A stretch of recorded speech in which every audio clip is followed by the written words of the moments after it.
Listen, we about to leave fireworks raining in the sky, baby. It is going to be a legendary moment where we're going to be getting that fight of the night, or we're going to be coming out with another knockout of the night.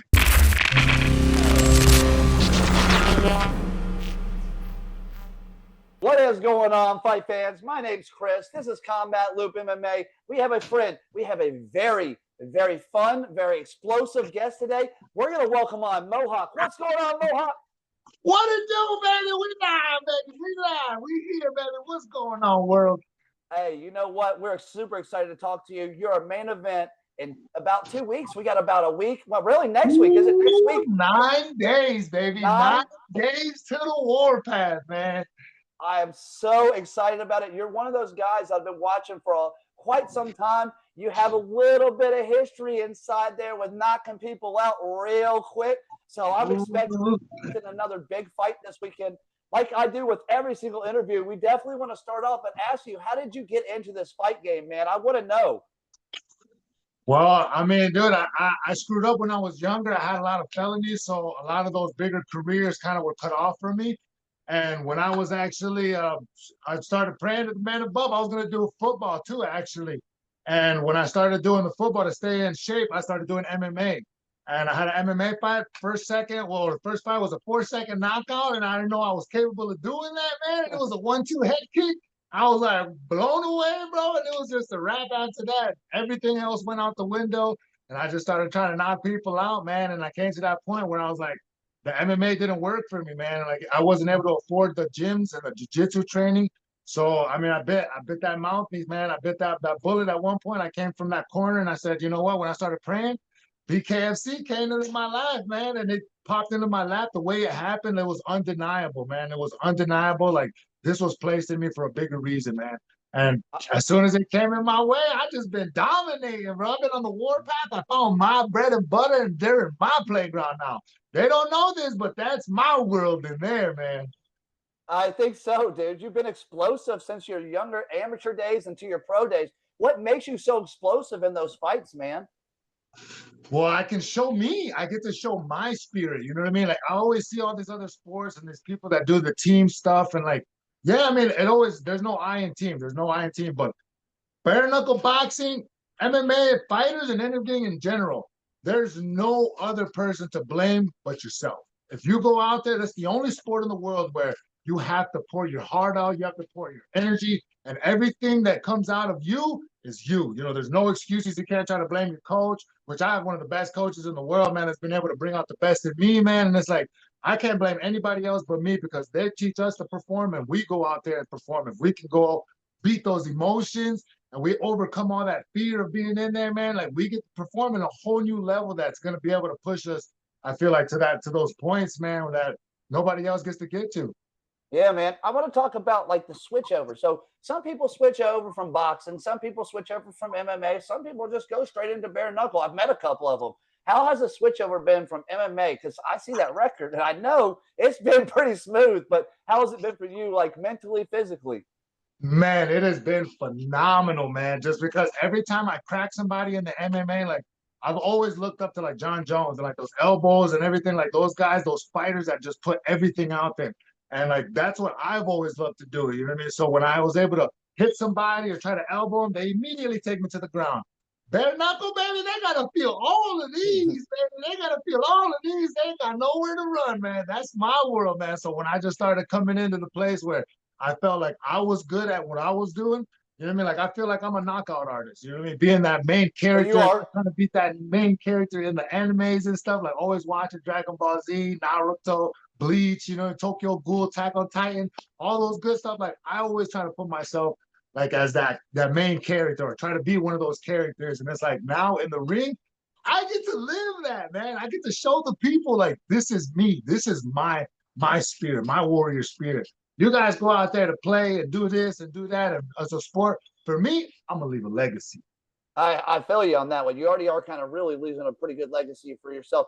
Let me ask you this question. This is a pretty wild one. Some people get to fight in their home state. That's like pretty cool. Some people get to fight like a main card, which is even cooler.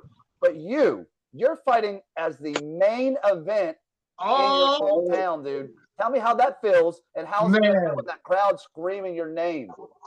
I'm getting goosebumps right now just thinking about it. You bringing that up to me, just hearing it, man. Like, I, it's wordless, man. I'm speechless, to be honest. When they told me, listen, you got October 25th on the table. Then they were like, well, we've also got main event in Grand Rapids, in my hometown in Michigan.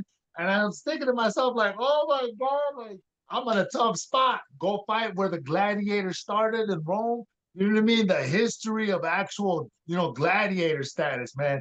Or get to bring the people what they want, man, and to bring the people, bring bare knuckle to Michigan to be able to have this historic event and be main event. Oh, baby, I can't pass that up because what I do is for the people, man. And what better gift to give them than the most beautiful knockout or fight of the night that they've ever seen in their hometown, baby. So, man, the words can't even begin to explain the emotions that I have being able to perform for my people and everybody else in the world, man. And now I get to show them the most entertaining fighter, and I get to show them their next new $1 million fighter. Hey, I appreciate that. That's pretty nice. I have a great appreciation of being able to fight at home and being able to bring that crowd in. BKFC is such a growing sport, and to be able to bring more eyes to our sport. This is the fastest growing combat sport out there, so it's great to In bring the world, baby, let's go. Yeah, well, you're gonna be fighting a guy named Zach. He's not really a slouch, man. This guy's a good fighter. What are you planning to bring to this fight to really to end it? I'm looking for probably a pretty fast knockout that you're always trying to bring. Oh man, definitely 100. Actually, this fight is very special to me, actually, because I went to go corner Eric Lozano on Salt Lake City, Utah, a couple months back, where he got to fight Zach Carpenter. Unfortunately, things didn't go our way. Now he has to answer to me. There's no ducking and dodging, bobbing and weaving anymore. Now I had to sit there hopeless, man, and see my friend get knocked out right there like that, dude. And it was just like it killed me, man. It killed me inside, and it lit something inside of me that said, this is the man that I want right here, because I'm looking for that fight that I can show the people, warrior spirit, true warrior spirit. None of that tip, tap. No, I'm talking about get in the nitty gritty. I'm catching him. He's catching me. I'm ducking and dodging. Boom, I catch him with something else. He catches me. We're coming back and forth. Nobody knows what's going to happen. And that's where you get the real needy legendary fights that people want to see, man. And like, those are the fights that I want to be able to do. And like, I feel like Zach Cavender is definitely going to be able to give the people a show, because nobody's been able to handle the pressure so far, man. Like, I want to go out there and show the people like true pressure, controlled chaos at its finest. You know what I mean? Yeah, I do know what you mean. I think this is going to be a hell of a fight. You both are grown men about to do the dog fight. So I think it's we're going to war, baby. I can hear the war drums knocking right now, man. I can hear it, man. I'm super excited. The blood's boiling. I've been training like I'm going for a legendary championship fight, man. Well, let's talk about that training. Michigan has some good fighters. We have some good camps. Let's talk about your gym. What is your gym doing to help you prepare? You have some great fighters. You're in some Shark Tanks inside that gym. Oh, yeah. So what we've been doing actually is a lot of different explosive workouts. We're actually trying to target different parts of the body that we've never really targeted before, as far as like opening up my hips for more power. As you guys were able to see that July fight, man, I was able to showcase something that I didn't even know I was capable of. So now I'm doing a lot more footwork, a lot more opening up of those hips, feeling more relaxed and loose so I can let off more shots quicker and more powerful. Now I'm understanding that difference in between being relaxed and going in there and fighting all tense and like, oh, baby, man, I'm telling you, man, when I get in there, this next one, they're going to see a whole different degree of fighting, man. They think that I was just going in there a brawler, blah, blah, blah. No, there's reason to my chaos, man. There's reason to the madness, man. And I'm going to be able to showcase that one this time. And I'm hoping that this man weathers the storm and we get to put on that fight that I've always wanted, man. Well, we've seen consistency. We've seen power. But this next fight, is there something new I'm going to get to see? Woo! Angles with pressure, baby. Angles with pressure, man. This is going to be like a ninja movie, man. It's going to be something crazy that watch. Nobody's seen a person move the way that I'm going to be moving, because I'm testing myself. Like, in my mind, I want to be a 145. I want to move fast. You know what I mean? Being bada boom, I'm over here. Next thing you know, I'm over here. Now I'm over here taking you to this side of the ring. Now you don't even know what's happening. I'm over here laying it on you, man. You know what I mean? It's like blitzes from every angle that they've never seen before. And it's like I tell the people, I'm coming. I'm coming. There's nothing you can do to stop it. And when you see that in front of you, you get a whole different mindset, man. And these guys, I don't feel like they're ready for it, man. So like when I say that I'm going to be bringing something new to the table, it's something that I wish I could have seen watching these upcoming fighters do, or like my kind of fighter that I love to see, you know what I mean, on the weekends, the ones that grab you and captivate that attention, man. Yeah, I think so. I think that that's one of those things that it definitely being at home, man. I just keep thinking about that, being at home and thinking Man, about that, and it's just going to bring a different mindset. You're going to give you. I look at it like I watch fighters fight in their hometown. I watch the Canadian fighters and how much it brings. Like you can't take them down. All I keep thinking about is like them trying to take you down in Michigan. It's going to be a wild, wild time, man. So outside the ring, I see that you do a little work outside the ring. How does that mentally help you doing your outside of work into the fighting mentality? Man, I love bringing in the people to this work. So I started a program here called Training in the Park. It's free to the community, basic training. I feel it not only involves me with the people, but it holds me accountable to be able to make sure I'm doing what I'm supposed to be doing with cardio, with still being able to be involved with my people, and like being able to drop off all these tickets. Like one thing that I did this fight is I told all the people that I'm going to be dropping tickets off so I can surprise them. And they think my manager's coming to drop them. And I get out the car and they're like, "You're here." I'm like, "We here, baby. We here."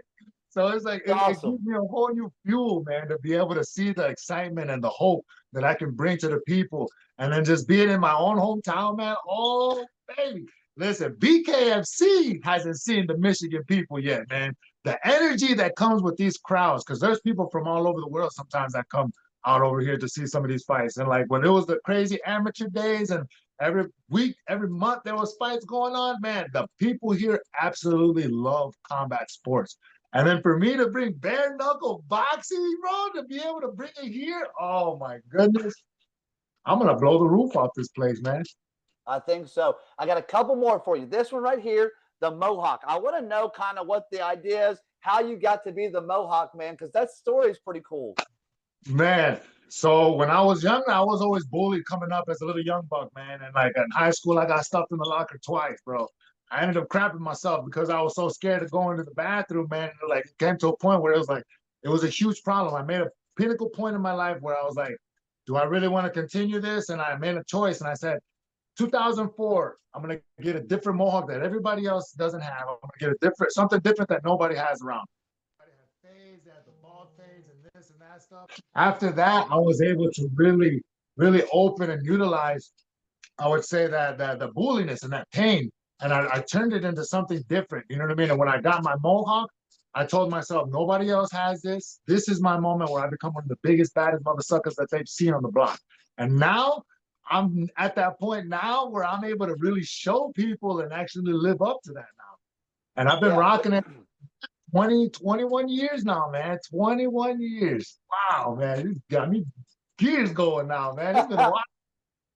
Well, yeah, for sure, dude. You definitely lived up to the Mohawk. I think after that day, everybody remembered, hey, I ain't gonna mess with this dude, and I'm glad that they don't mess with you anymore. You kind of grew into some big feet and some big shoes, I bet.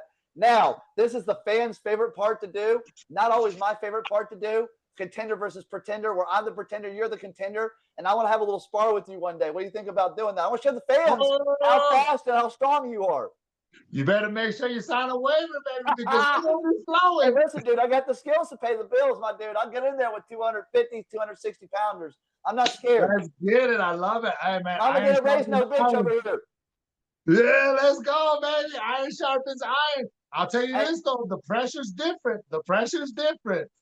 I think so. Yeah. Well, you're a big guy too, so I'm about a buck 60, so I'm gonna have to put some movement in and not like I can't get hit too much. So I'm gonna stay off Man, you and keep moving that's all the the time. beauty of it though. That's the beauty of it. You move around, you duck and dodge and bob and weave, and it's like when I find myself, flow. I love the flow with smaller guys because it forces me to move faster. You know what I mean? Well, Because you I have always to. get lit up. I always be getting lit up, man. And it's like a lot of the smaller guys always be tagging me. And it's like I came to a point where I told myself the best way to do it is like I'm not trying to be like that just start swinging and swinging and dinging, you know what I mean? I try to become a sponge and I try to learn from my opponent. Every single opponent you can learn something from. And like I've seen different styles from all over the place, man. Brawlers, the technical fighters, you know what I mean? Going like I've danced with Justin Street before, who's also on the card. And man, he was working me, bro. And I'm talking about angles and doing this and doing that, bro. It was insane.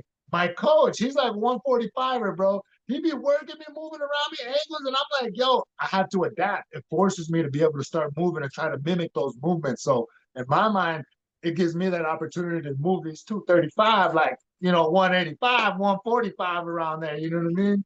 Yeah, you got to slow down. When you slow down and become more technical, you'll always catch me. It's just at first it's a little weird and a little wonky. We're going against a Taekwondo guy with especially like point style. It just takes a second to do it. Now, I want to give you this one real quick to tell your sponsors thank you, your family, and your coaches, anybody that's helped you get to where you got. We always love to give back to those people. So go ahead and get back to those, man. Man, you guys, thank you so much for having us here. I want to give a huge shout out to the ones that made this camp possible. Reserve Marketing. Those are the ones that been huge, huge help. JB Express LLC. Any trucking needs, you guys need to deliver anything, they got you, yo. Ventura Insurance. You guys need any kind of commercial, health, whatever insurance, they got you too. And listen, you guys, Island Deckings, if you guys have any type of pools or anything like that, they'll be able to help you out too. And then the number one is too, my man, the Fred Air Ducts, Carpet, and Cleaning, man. You guys need any of that kind of work done, they'll be able to take care of you, man. They're the ones also, because of the help, they sent me out to the highest point of Colorado Springs, 14,114 feet elevation. And I found a whole new style of cardio, baby. So yeah, believe me when I tell you guys, man, my coach has brought out a whole new style of different fighting for you guys. We are going to achieve the pinnacle, top apex point of being able to push the human body to what it needs to be. And again, you guys, my friends and family and community that made all of this possible.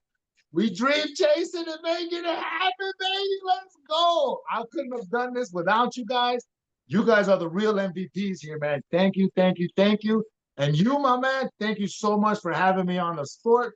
Let's go, baby. You guys pushed us out there, and we wouldn't be able to be here without you guys, man. Thank you, thank you, thank you.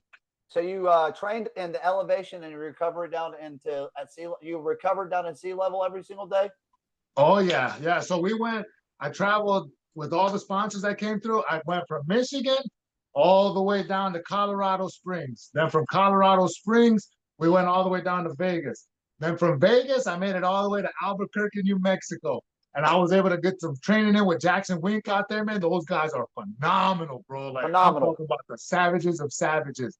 I went out there with them. Then I made my way through Mississippi, Alabama, through Florida, down to the Ice Wars. Oh, yeah, man, those guys I saw you in Ice Wars. I just didn't get to talk to you in Ice Wars.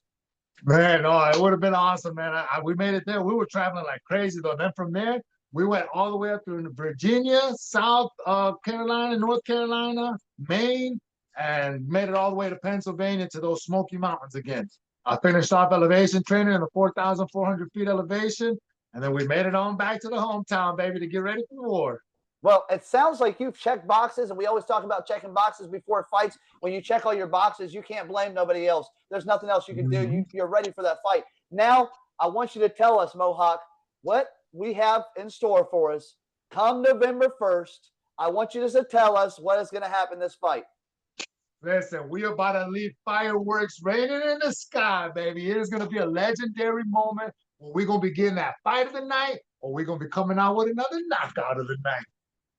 Awesome, man. Well, hey, God bless you. It's really, really good to meet you. I plan on meeting you in person here really, really soon, and we can hang out, get a little spy in, and watch some fights and shit, dude. So I definitely appreciate it. When you win that fight, come on and come back and come talk with us, man. Win, lose, or draw, we always want to talk to you, but come back after you get that one. We want to get you a shot at that title. Woo, baby, listen, hey, it's only a matter of time, man. I promise you guys that. It's only a matter of time. Because I do this for you guys, and I've been leaving no stone unturned. I ain't cutting any corners. I'm going to give the people what they want. Otherwise, they're going to be carrying me out on my shield, baby. That's what I'm talking about, guys. God bless you, man. It's nice talking with you. I love you guys, man. Stay up, baby.